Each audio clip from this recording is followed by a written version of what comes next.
When Jonathan found a very weak-looking skin-colored monkey in the forest, his first instinct was to bring it to a local vet to help it out. But he would soon realize that this was a big mistake. He was not dealing with a monkey at all and should have just left it right where he found it. But it was too late for that now.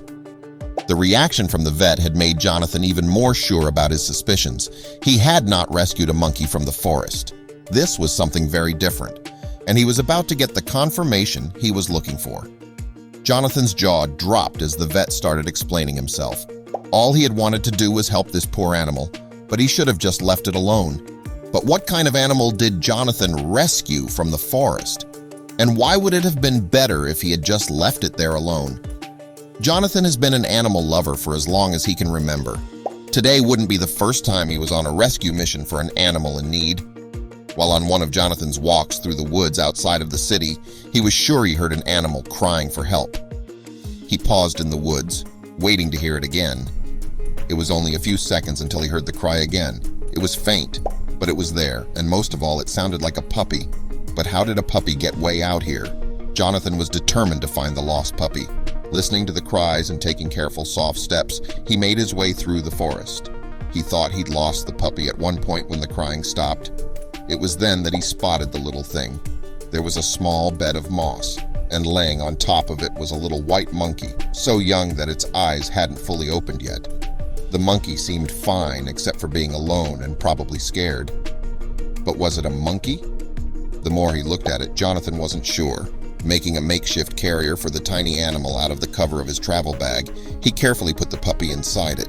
It didn't really matter what the creature was. Jonathan would look after it and get it the help it needed. A shelter would probably take the monkey, but it must be seen by a vet first. After another few minutes, Jonathan finally reached the parking lot. It didn't take him longer than 2 seconds to figure out something was very, very wrong. The parking lot was completely empty. There wasn't anyone there. That would be normal with the rain coming in, but his car was missing too. He decided to call the police first to report his car being stolen. The baby animal in his pack was important, but his car took priority right now. The police told him they'd keep an eye out for it, but that was all they could do for now. He thought about getting to his apartment in the city, but the little creature in his pack still needed attention. He needed to get to the vet first and then go home. Unfortunately, the vet's office was in the city, still a half-hour away, and now he didn't even have a car. Jonathan flagged down the car, and once he had their attention, put out his thumb, showing he needed a ride. A middle-aged woman rolled down the window of her car. Jonathan explained what had happened to him, that his car had been stolen, and he needed a ride into the city. Would she believe him? As luck would have it, she was indeed heading to the city as well, and had no problem picking up Jonathan to go with her. She seemed kind enough and believed his story. They arrived at the vet shortly after. The lady wished him luck and left him in front of the building. After checking in at the front desk, Jonathan sat in the waiting room, keeping the tiny creature nestled into the bundle to avoid agitating the other animals in the office. Now that the baby animal was in the vet's care, Jonathan could turn his focus to other important matters. For one, the theft of his car. Jonathan called the police to report the theft of his car and was shocked to hear that he would need to be transferred to another department. Thankfully, this was because they had found his car. Apparently, the thief had ridden into town with the broken window, and a police officer spotted the vehicle and stopped it for a routine check. When the driver could not provide his information, the thief and the car were taken into custody, and Jonathan called in moments later. Jonathan was surprised to hear all his information, but he was glad things had wrapped up well on that end.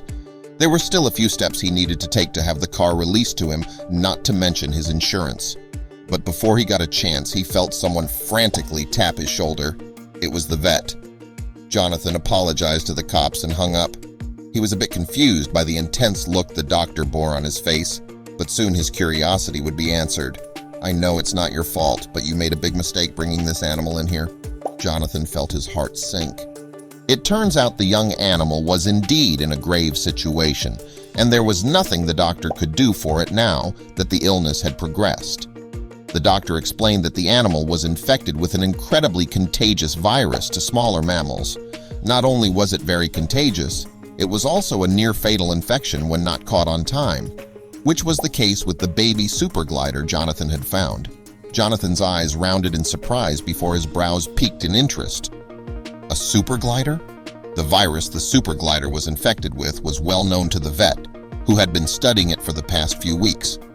It was recently widely reported in the area, and although it was most common amongst raccoons, rabbits, guinea pigs, hamsters, etc., were all prone to catching it.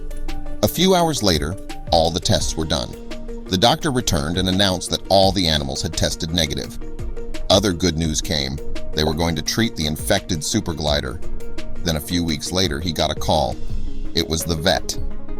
The vet told Jonathan there was news about the super glider and that he should come to the hospital right now. Not looking back, Jonathan drove to the vet as fast as he could. "Please come in," said the vet. Jonathan was nervous. He didn't know what to expect. The vet had a concerned look on his face. The vet looked at Jonathan, then asked him a surprising question. "Have you picked a name for the super glider?" Jonathan was slightly confused. "A name? Why would I need to pick a name?" There was a brief moment of silence.